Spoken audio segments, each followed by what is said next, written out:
They should have. To be honest, even Die Hard's one of those. I talk about clearing the slate and then just doing a whole reboot, but even with Die Hard, I don't think it really. I don't even want to reboot from Die Hard. I don't think it really works. It's not really a premise that.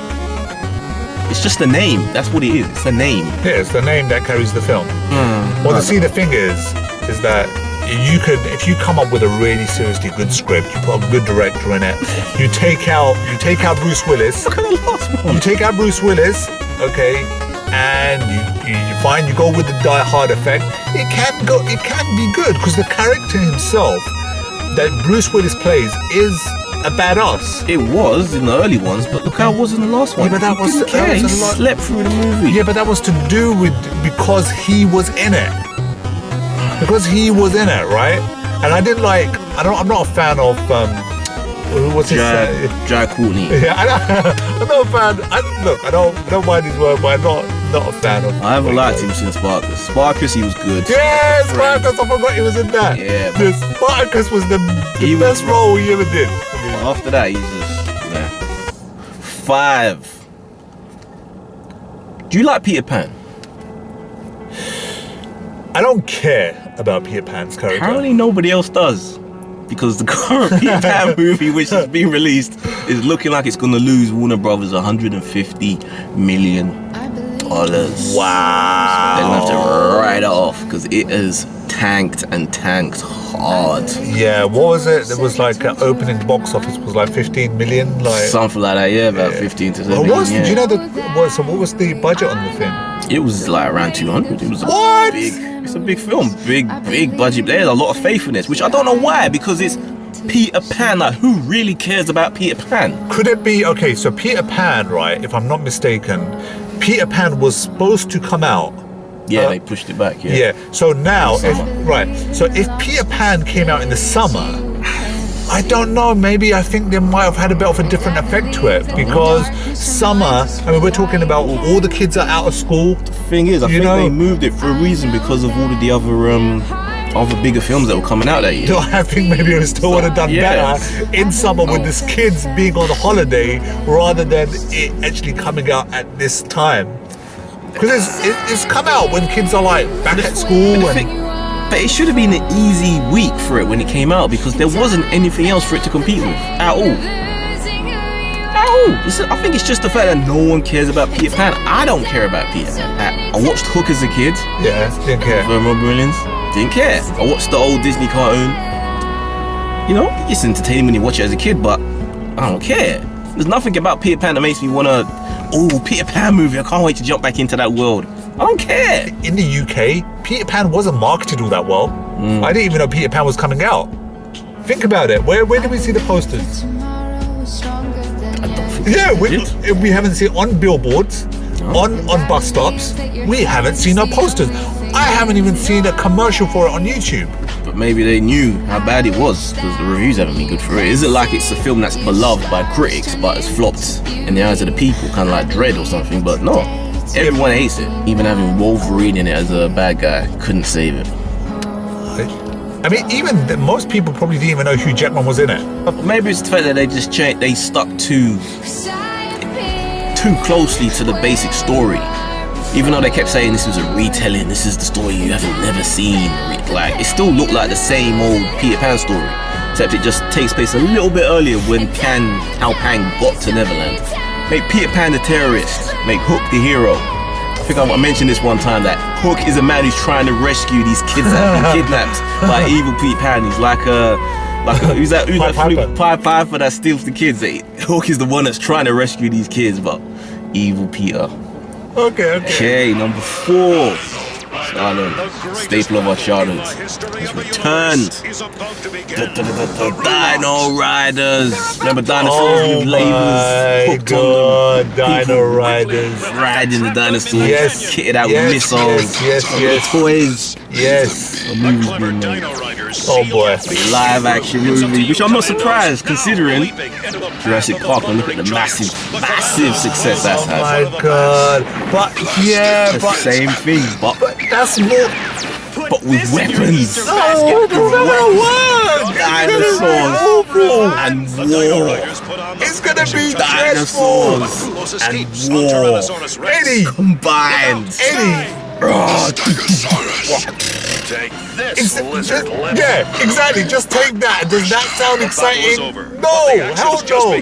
Jurassic Park worked because it was that feeling that, okay, you can go to this place and there's these dinosaurs and it's, wow, it's like this amazing We'll zoo. still have that. Except these dinosaurs have lasers on their heads.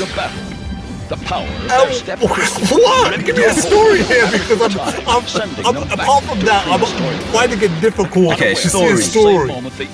Okay, it's gonna be American military, obviously, it always is. Okay, we need something new. The war on terror isn't working out the way we wanted it to. Sir, we have something that we've been developing. Eddie, the more you're talking about that, that sounds like the new Jurassic Park. Exactly. Yeah. That's why they're gonna stick to it. Basically, that guy, yeah, exactly like that character that wanted to use the raptors. Yeah. That's exactly what it's going to be, an expansion on that storyline. We've developed these dinosaurs. They're nature's most perfect killer machines, or they were until we added missiles, and now they're the apex predator. I don't see it, Eddie. I just can't. I can't visualize some of those films that you cannot see in your mind, and this is one of them. Cannot see it. It's like Thundercats. What's wrong with Thundercats? There's nothing wrong with it, but can you see a live action Thundercats? I find it very difficult to see it. It seems just like a mess to me. That's it. It seems like a mess. That's it. Nothing else. Soldiers, military men on the back of pterodactyls flying. Exactly.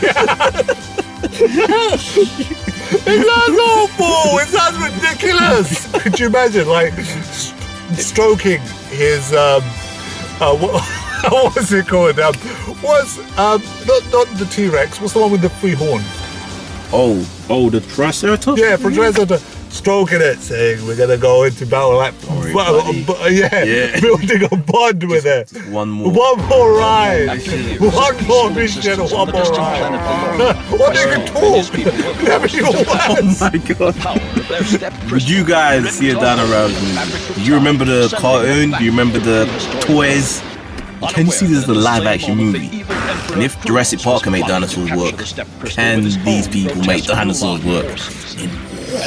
Jurassic Park only worked because maybe it's another planet. No, it still doesn't work. I don't. What? It sounds even more bizarre. It sounds even more messed up. Number 3, James Cameron. A long tease movie that he kept saying he was gonna make. An anime that came out, I think maybe the early 90s, called Battle Angel Attila. About this android female that was like found in a garbage heap, and this guy has rebuilt her up. I believe that was the story. It's been a long time since I saw it. James Cameron saying that he wanted to make this. He's talking about this for over a decade that he wanted to make this film, but he never has. And now he's decided, nope, he's just going to spend the rest of his life making Avatar movies. Instead, he's going to be the producer on the Attila Battle Angel, as they're calling it now. And he's hired Robert Rodriguez to direct it. Okay. Robert Rodriguez. Sin City. Yeah. The guy who can't make a good movie anymore. Well, look, with the right sort of backing, guidance, who knows? And we're talking about James Cameron here, man. James Cameron's got some badass technology as well. The problem is, James Cameron is the guy who develops technology in excess. It doesn't care how much it costs, how many resources it takes. If it's new, it's the best thing, yeah, he wants it to be used. But Robert Rodriguez is the opposite. He goes for the cheapest way to make a movie. Yeah, but it's not going to be the case now, is it? Yeah, but he's a director and he doesn't do big money things. I'm sure in the negotiation part of it, if Cameron feels very passionate about this project, he must have had a shitload of influence.